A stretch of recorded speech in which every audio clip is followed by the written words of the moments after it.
बन जा तू मेरी रानी तेनू महल दवा दूं।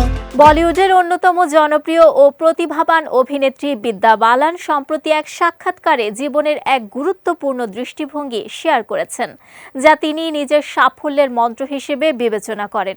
তার মতে, জীবনে সবাইকে খুশি করা কখনোই সম্ভব নয়, তাই অন্যের মতামতের চেয়ে নিজের উপর বিশ্বাস রাখাটাই সবচেয়ে গুরুত্বপূর্ণ।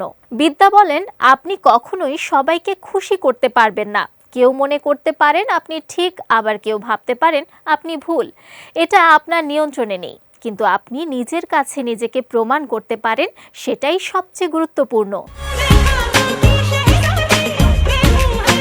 তার এই বক্তব্য সামাজিক যোগাযোগ মাধ্যমে ব্যাপক আলোচনার জন্ম দিয়েছে। অনেকেই তার এই কথাকে আত্মবিশ্বাস ও আত্মমর্যাদার এক শক্তিশালী বার্তা হিসেবে দেখছেন। 2005 সালে পরিণীতা সিনেমার মাধ্যমে বলিউডে অভিষেক ঘটে তার।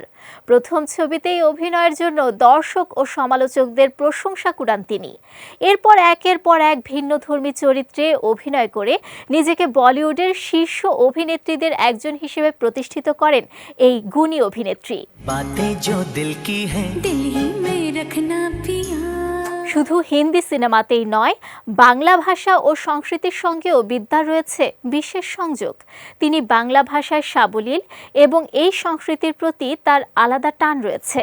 2003 সালে ভালো থেকো সিনেমার মাধ্যমে তিনি বাংলা চলচ্চিত্রে কাজ শুরু করেন। অভিনয় দক্ষতা, আত্মবিশ্বাস এবং নিজের প্রতি দৃঢ় বিশ্বাস, এই তিনের সমন্বয়ে বিদ্যা বালান আজও দর্শকদের অনুপ্রেরণা দিয়ে চলেছেন। তার সাম্প্রতিক মন্তব্য যেন সেই একই বার্তা বহন করে। সাফল্যের জন্য সবচেয়ে জরুরি হলো নিজের উপর আস্থা রাখা এবং নিজের কাছে নিজেকে সঠিক প্রমাণ করা।